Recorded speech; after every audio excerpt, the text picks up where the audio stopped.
Hello friends, आज हम अपनी प्रीवियस ईयर क्वेश्चंस की सीरीज में नेक्स्ट 1998 के कुछ क्वेश्चंस देखने जा रहे हैं।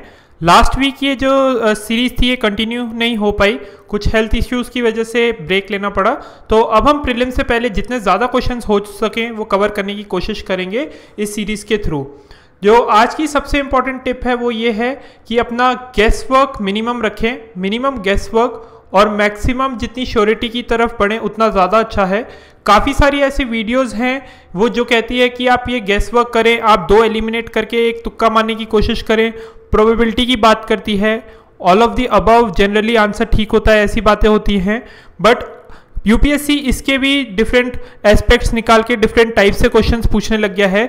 तो मेक श्योर कि मिनिमम गेस वर्क रखें, बट इतने अटेम्प्ट ज़रूर करें कि एक जो कट ऑफ है, कट ऑफ क्या, लेट्स से 100, 98 इस बार कट ऑफ गई, तो एक 100 के आसपास की जो कट ऑफ है वो आप पार कर पाए। वहाँ पे एग्जाम में बैठ के आप ये मत सोचे कि कट ऑफ बहुत हाई जाने वाली है, काफ़ी इजी पेपर आया तो मेरे को 120 लाने ही लाने हैं। मेक श्योर करें कि आप पेपर को वहीं पे एसेस करें, वहीं 2 घंटे के अंदर आपको एसेस करना बहुत ज़रूरी है पेपर को, कि इस बार 98 कट ऑफ गई है, अगर पेपर टफ है तो कट ऑफ कम जाने के आसार हैं, तो मैं कंजर्वेटिवली भी अगर अटेम्प्ट करूं तो मेरे मार्क्स अच्छे आ सकते हैं। 104, 105 काफ़ी अच्छा स्कोर था इस बार, एंड कई एस्पिरेंट्स ने जिन्होंने एम किया कि 120, 115 इतनी ज़्यादा कट ऑफ पिछले सालों में गई है, तो उन्होंने एम किया कि इस बार 120 लाने हैं। तो एसेस ज़रूर करें एग्जाम में बैठ के कि आपकी क्या स्ट्रैटेजी रहेगी पेपर अटेम्प्ट करते हुए, स्पेशली क्या वो 50% जो आप जिसमें आपने 2 एलिमिनेट किए गए हैं, क्या वो आपने अटेम्प्ट करने हैं या नहीं करने। तो मेक श्योर करें कि मिनिमम गेस वर्क रखें। अभी मॉक टेस्ट जितने ज़्यादा देने हैं उनको आप एनालाइज करें कि कौन से आपको 100% श्योरिटी थी कि ये वाले 100% श्योरिटी के बाद भी मेरे गलत हुए हैं, तो इसका मतलब रिवीजन बहुत ज़रूरी है। वहाँ पे अगर दूसरी तरफ वो वाले आप मार्क्स ज़्यादा कर रहे हैं जिसमें आप गेस वर्क लगा के चल रहे हैं, तो वो गलत है। अपनी स्ट्रैटेजी को अभी रखें कि जितना मिनिमम गेस वर्क हो सकता है उतनी ज़्यादा आपकी स्ट्रैटेजी, उतनी ज़्यादा आपके फाउंडेशन स्ट्रांग होते जाएंगे। तो अब कुछ क्वेश्चंस 1998 के देखते हैं जो हमारे यूपीएससी प्रीलिम्स में पूछे गए हैं। पहला क्वेश्चन है, which one of the following events was characterised by Montagu as preventive murder. ये क्वेश्चन हमारा काफ़ी इंपॉर्टेंट हो जाता है। जलियांवाला बाग को 100 ईयर्स हुए हैं रिसेंटली, एंड ये क्वेश्चन का आंसर भी मसाकर ऑफ जलियांवाला बाग है, बी ऑप्शन। तो क्वेश्चन को देखते हैं अच्छे से। प्रिवेंटिव मर्डर, प्रिवेंटिव मर्डर की बात की गई है किसने, मॉन्टेग ने। मॉन्टेग जो थे, he was the British liberal politician, ये लिबरल पॉलिटिशियन थे और सेक्रेटरी ऑफ स्टेट थे, ये चीज़ का ध्यान रखना, सेक्रेटरी ऑफ स्टेट थे इंडिया के 1917 से 22 तक। ठीक है, मॉन्टेग चेम्सफोर्ड रिफॉर्म्स हमने पढ़े हैं 1919 के, काफ़ी इंपॉर्टेंट है, हमने काफ़ी बार उसको पढ़ा है। एंड मॉन्टेग जो थे वो थे सेक्रेटरी ऑफ स्टेट 1917 से 22 तक, एंड इन्होंने बात की थी प्रिवेंटिव मर्डर की। प्रिवेंटिव मर्डर क्या था, प्रिवेंटिव मर्डर जो इन्होंने जिस चीज़ की बात की थी वो था मसाकर ऑफ जलियांवाला बाग। ये काफ़ी इंपॉर्टेंट क्वेश्चन हो जाता है हमारे UPSC prelims point of view से। अभी 100 ईयर्स कंप्लीट हुए हैं 13 अप्रैल को, एंड कोशिश करें कि ये क्वेश्चन को अच्छे से ध्यान से पढ़ लें, एंड जलियांवाला बाग के आसपास जितने भी और पॉइंट्स हैं उसको अच्छे से याद कर लें। सबसे इंपॉर्टेंट पॉइंट जो इसमें से निकल के आता है, नोबेल लॉरेट रविंद्रनाथ टैगोर ने अपने जो नाइटहुड थी, ही रिनाउंस्ड हिज नाइटहुड। ठीक है, रविंद्रनाथ टैगोर जी ने अपनी नाइटहुड रिनाउंस की थी after the massacre of Jallianwala Bagh. कल को अगर क्वेश्चन आता है कि why did Rabindranath Tagore renounce his knighthood, so the answer is due to after the massacre of Jallianwala Bagh. ठीक है, एंड जनरल डायर, हम सबको पता है कि जनरल डायर ने ये जो इंसिडेंट था ये जलियांवाला बाग में उन्होंने शूटिंग का ऑर्डर दिया था। नेक्स्ट क्वेश्चन देखते हैं, क्वेश्चन नंबर 2, फवाजिल इन द सल्तनत पीरियड मीन्स।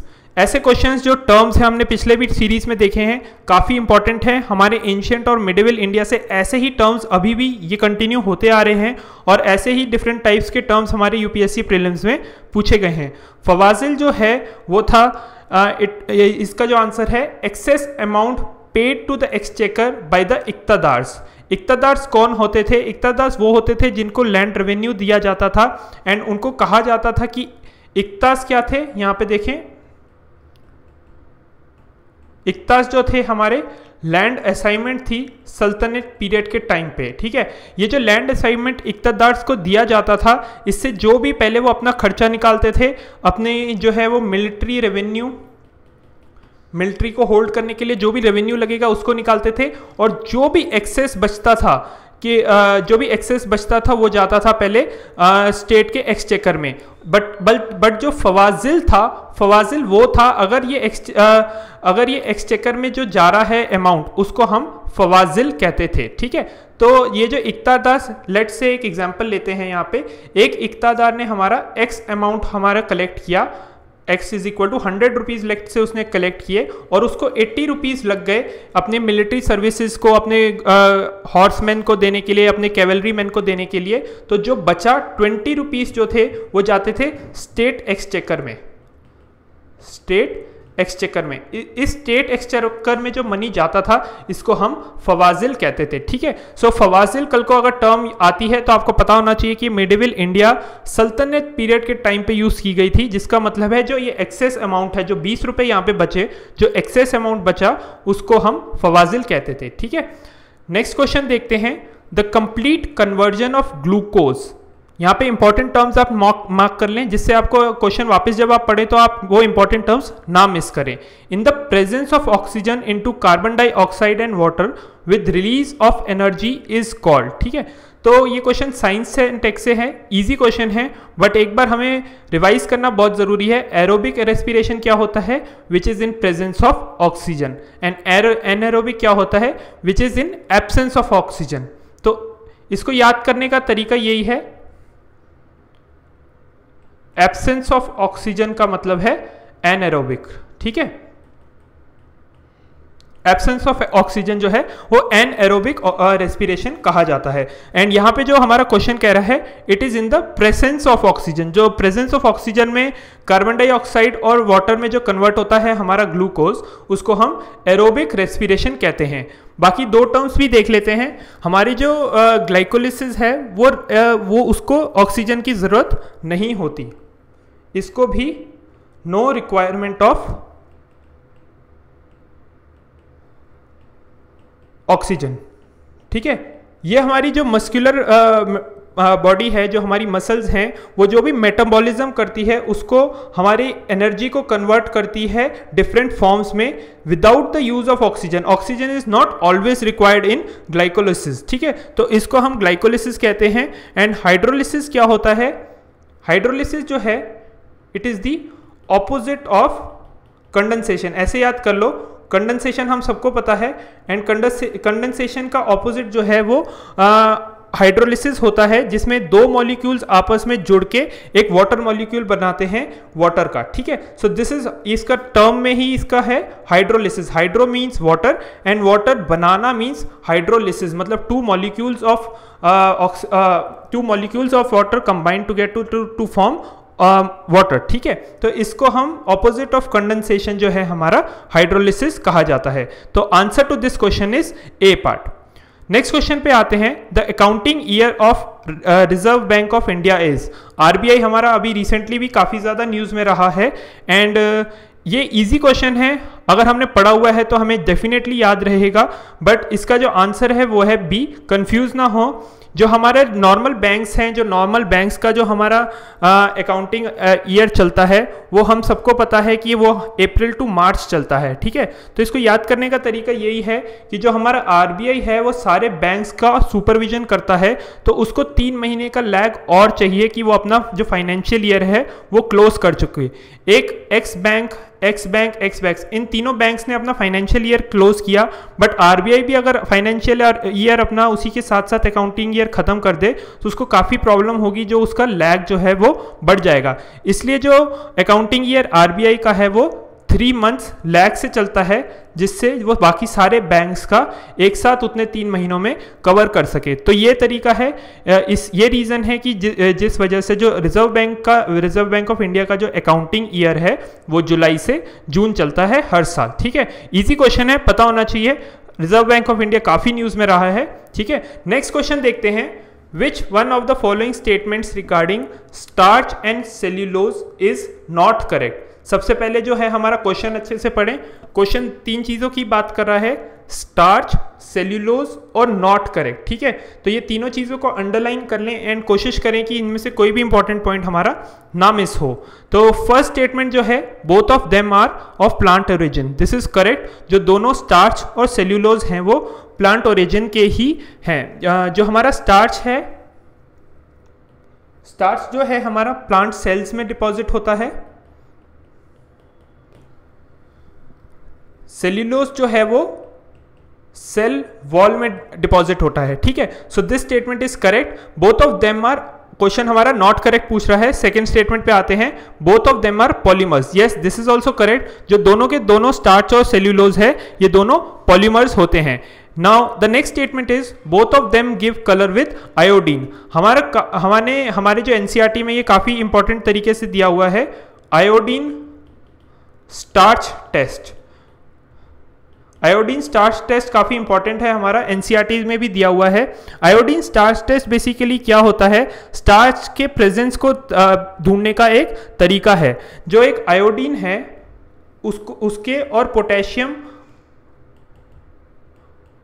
आयोडाइड का सोल्यूशन का जो कलर है वो होता है लाइट ऑरेंज या ब्राउन, ठीक है। इनका जो सोल्यूशन का कलर है वो होता है ऑरेंज या ब्राउन, ठीक है। ये ऑरेंज या ब्राउन कलर जो है वो हमारा टर्न कर जाता है ब्लू में in the presence of starch.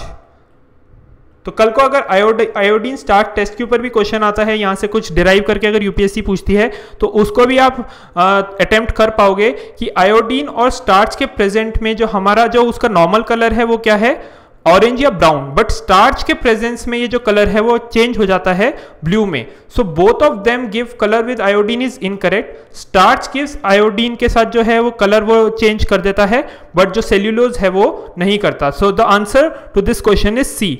Next statement भी देख लेते हैं, both of them are made up of glucose molecule, this is correct. So A B and D statements are correct, but the C statement is incorrect. अभी हमने देखा यहाँ पे important एक चीज देखी, आयोडीन स्टार्च टेस्ट, ठीक है। कलर जो है हमारा ऑरेंज ब्राउन से ब्लू में कन्वर्ट हो जाता है। ये हमारी आज की लर्निंग है, काफी इंपॉर्टेंट लर्निंग है, इसको अपने ध्यान में रखें, ठीक है। नेक्स्ट क्वेश्चन पे आते हैं, the Indian parliamentary system is different from the British parliamentary system in that India has A, both has real and nominal executive, India में है, इवन ब्रिटिश में भी है, ब्रिटिश पार्लियामेंट्री सिस्टम में भी है। So this is incorrect. A system of collective responsibility, वहां पे हाउस ऑफ कॉमन्स है, यहाँ पे लोकसभा है, दोनों में सिस्टम ऑफ कलेक्टिव रिस्पॉन्सिबिलिटी है। So this is also incorrect. By cameral legislative, यहाँ पे हमारे अभी लोकसभा के इलेक्शंस हैं, राज्यसभा के हर 2 साल बाद होते हैं। Similarly House of Lords, House of Commons जो है वो बाई कैमरल लेजिस्लेचर है ब्रिटेन में। So this is also incorrect. The next D part is the system of judicial review. जो सिस्टम ऑफ जुडिशियल रिव्यू जो है इंडिया में काफी स्ट्रांग है। ये हमने जो प्रोविजन है ये हमने यूएस से डिराइव किया है, but on the other hand जो हमारे ब्रिटिश पार्लियामेंट में there is strong parliamentary sovereignty. इस चीज को अच्छे से समझो कि वहां पे जो लॉज वहां की पार्लियामेंट बनाती है, it can not be challenged in the judiciary because of there is no system of judicial review. US में काफी स्ट्रांग है, यूके में नहीं है, ब्रिटिश पार्लियामेंट में नहीं है, एंड इंडिया में एक जो कहते हैं मिडिल पाथ है, there is a balance between all the 3 legs, ठीक है। तो इसका आंसर यही है कि जो डिफरेंस है हमारा इंडिया और ब्रिटिश पार्लियामेंट्री सिस्टम में वो जुडिशियल रिव्यू का है। इंडिया में एक तरह से काफी स्ट्रांग सिस्टम है, बट ब्रिटिश पार्लियामेंट में ये मिसिंग है, क्योंकि parliamentary sovereignty in Britain is very high, ठीक है। पार्लियामेंट्री सॉवरेनिटी काफी ज्यादा है वहां पे, ठीक है। ये रीजन है कि वहां पे जुडिशियल रिव्यू नहीं है स्ट्रॉन्ग। नेक्स्ट क्वेश्चन हम देखते हैं ज्योग्राफी का। Estuaries possess distinct blooms of excessive growth of a pigmented dinoflagellates, ठीक है। These blooms are called, तो ये dinoflagellates की बात कर रहा है, एस्चुरीज की बात कर रहा है, ठीक है। एंड हमारे ऑप्शंस यहाँ पे देख लेते हैं, अगर हम कुछ एलिमिनेट कर सकते हैं, red tides, sea tides, black tides and sea flowers, ठीक है। इसका आंसर जो है वो ए पार्ट है। सी टाइड्स हमें पता है, हम थोड़ा एलिमिनेट करने की कोशिश करते हैं, फिर हम समझेंगे कि रेड टाइड्स क्या होती हैं। जो हमारी सी टाइड्स हैं हमें पता है, सी टाइड्स जो है हमारी नॉर्मल टाइड्स होती हैं। ये जो है ये कंबाइंड इफेक्ट जो ग्रेविटेशनल फोर्स है हमारा मून और सन के प्लस रोटेशन ऑफ अर्थ की वजह से जो भी हमारी फोर्सेस एक्सर्ट होती है, इस वजह से हमारी सी टाइड्स, कल को क्वेश्चन आता है कि what are the reasons for sea tides, तो ये 2 से 3 रीजंस है। ग्रेविटेशनल फोर्स जो मून और सन का प्लस रोटेशन ऑफ अर्थ, इसकी वजह से सी टाइड्स होती हैं। ब्लैक टाइड्स जो हैं ये हमारे ऑयल स्पिल के साथ रिलेटेड है। This is nothing to do with excessive growth of dinoflagellates, ठीक है। सो ऑयल स्पिल जब हमारा हो जाता है, जो तो हमारी टाइड्स हैं उसका कलर थोड़ा ब्लैकिश हो जाता है because of the presence of oil, and इसीलिए उसका जो नाम है उसको हम ब्लैक टाइड्स कहते हैं। सी फ्लावर्स एक कॉमन टर्म है, जो फ्लावर्स हमारे सी में मिलते हैं उसको हम सी फ्लावर्स कहते हैं। तो अगर हमें थोड़ी सी भी नॉलेज है, हम इसको काफ़ी आराम से एलिमिनेट करके रेड टाइड्स तक पहुंच सकते हैं, ठीक है। जो ये हमारे पिगमेंटेड डिनोफ्लैजेलेट्स हैं, इनका जो ये है, these are single celled organisms.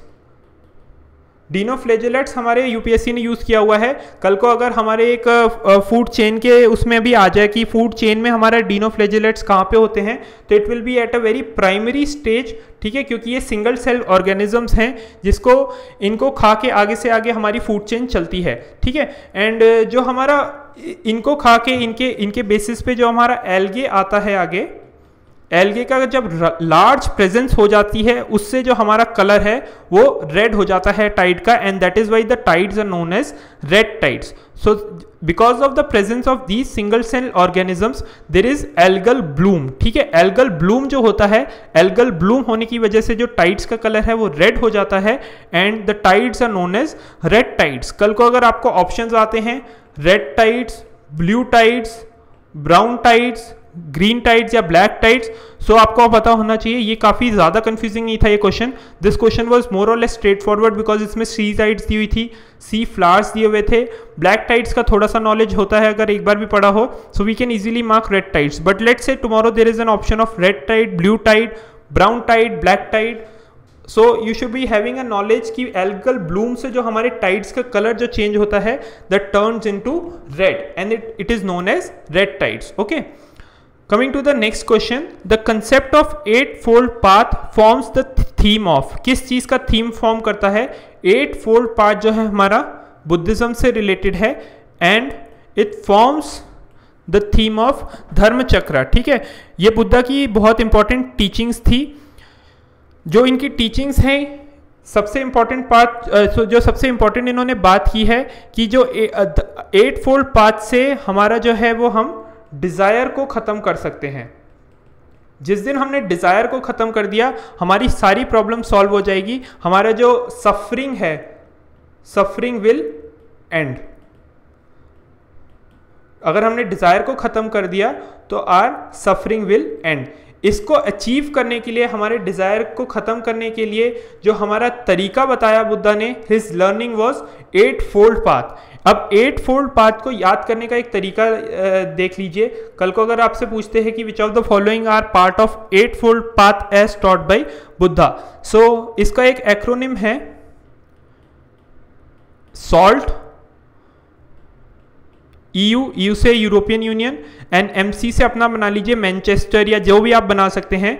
Salt SALT, EU से यूरोपियन यूनियन, एंड MC से मैनचेस्टर, ठीक है। सो S से जो है हमारा सबसे पहले राइट स्पीच आती है, A से जो है हमारा राइट एक्शन आता है, L से जो है राइट लाइवलीहुड आता है, T से जो है हमारा राइट थॉट आता है, E से हमारा राइट एफर्ट आता है, U से हमारा राइट अंडरस्टैंडिंग आती है, एंड जो M से हमारा राइट माइंडफुलनेस आता है, एंड जो C जो हमारा लास्ट बचता है वो राइट कंसंट्रेशन आता है। तो आप ये देख लीजिए कि इनसे जो 8 हमारे 8फोल्ड पाथ को याद करने का ये एक एक्रोनिम आप बना लीजिए, सॉल्ट EU MC, ठीक है। इसको आप डिवाइड करके याद रखें कि कौन से 8 के 8 हम कैसे याद रख सकते हैं, ठीक है। काफ़ी ईजी है, इसको एक बार अगर आप याद कर लें। S से स्पीच हो गया हमारा, ठीक है, एक बार फिर देख लीजिए। A से एक्शन हो गया हमारा, L से लाइवलीहुड हो गया हमारा, T से हमारा थॉट हो गया, ई से हमारा हुआ था, यू से अंडरस्टैंडिंग हुई थी, एम से माइंडफुलनेस हुआ था एंड सी से हमारा कंसंट्रेशन हुआ था। ठीक है, तो इस तरह से अगर हम याद रखेंगे इस एक्रोनिम की हेल्प से तो हमें थोड़ी आसानी होगी। अगर कल को क्वेश्चन पूछते हैं कि which of the following are part of 8-fold path of the Buddha, तो हमारे लिए याद करना आसान होगा। So the answer is theme is given in Dharma Chakra. जो धर्म चक्र है हमारा, उसके हमारे 8 डायरेक्शंस हैं एंड ये 8 directions represents the 8-fold path, जिसका हर एक का अपना मीनिंग अभी हमने पीछे देखा। ठीक है, नेक्स्ट क्वेश्चन पे आते हैं। Which of the following pairs are correctly match. Dow Jones जो है वो न्यूयॉर्क में है, हैंग सेंग जो है इट इज गिवन कि वो सियोल में है, फुटसी जो है लंदन में है। सो द आंसर इज कि first is correctly match, third is correctly match, FTSE 100 जो है लंदन में है, डाउ जोन्स जो है हमारा न्यूयॉर्क में है, बट जो हमारा ये है हैंग सेंग है वो हांगकांग में है। जैसे इसका नाम सजेस्ट कर रहा है, Hang Seng is in Hong Kong and not in Seoul. ठीक है, and the answer to this question is 1 and 3 only. एक चीज जो इंपॉर्टेंट याद करने वाली है वो यहाँ पे ये है, जो हमारे टॉप 5 स्टॉक एक्सचेंजेस जो हैं वर्ल्ड के, वो एक बार देख लीजिए, उसकी एक बार रैंकिंग देख लीजिए। ठीक है, सबसे पहले जो है न्यूयॉर्क स्टॉक एक्सचेंज आता है, फिर नैस्डैक आता है, टोक्यो स्टॉक एक्सचेंज आता है। ये काफ़ी कंफ्यूज होने वाली चीज़ है कि थर्ड नंबर पे कौन सा आता है। फर्स्ट जनरली पता होता है New York stock exchange, second Nasdaq पता होता है, बट थर्ड पे अगर हमें कल को आ जाए कि थर्ड पे टोक्यो है या फुटसी है या यूरोनेक्स्ट है या शंघाई कॉरपोरेशन वाला शंघाई स्टॉक एक्सचेंज वाला है, तो हम ये गलत करने के लिए, अगर हमें नहीं पता होगा तो हम गलत कर सकते हैं। सो थर्ड नंबर पे जो हमारा आता है वो आता है टोक्यो। ठीक है, फोर्थ पे जाके हमारा आता है शंघाई स्टॉक एक्सचेंज एंड जो फिफ्थ पे अभी हमने पढ़ा हैंग सेंग हांगकांग का। ठीक है, तो ये हमारे टॉप 5 हैं, टॉप 5 स्टॉक एक्सचेंज हमारे वर्ल्ड के। इनका एक ऑर्डर देख लीजिए, अगर कल को कोई और क्वेश्चन आता है। 2009 में भी एक क्वेश्चन आया हुआ था इसी से रिलेटेड, स्टॉक एक्सचेंजेस, वर्ल्ड के स्टॉक एक्सचेंजेस से रिलेटेड, एंड आगे भी चांस है कि फिर से रिपीट हो, कि पूछें कि आपको ये सारे स्टॉक एक्सचेंजेस किससे रिलेटेड हैं, या टॉप 5 स्टॉक एक्सचेंजेस हमारे वर्ल्ड के कौन से हैं, उसको एक ऑर्डर में लगाएं। तो ये हमारा यहाँ पे हमने ये कंसेप्ट देखा। और ठीक है, तो ये था हमारे इस सीरीज का नेक्स्ट पार्ट। इसमें हमने काफ़ी इंपॉर्टेंट चीज़ें देखी, कुछ स्टैटिक पोर्शन देखा, स्पेशली हमने कुछ टर्म्स देखी हमारी मिडिवल इंडिया से। ठीक है, हमने स्टॉक एक्सचेंज के बारे में पढ़ा, हमने धर्म चक्र के बारे में पढ़ा, हमने एक एक्रोनिम सीखा। ठीक है, एक्रोनिम सीखा सॉल्ट, EUMC, हमारा 8-fold पाथ याद रखने के लिए। ठीक है, तो इसी तरह से रिवाइज करते रहिए एंड अपनी तैयारी प्रीलिम्स के लिए जोरों शोरों से करते रहिए। Thank you friends, take care.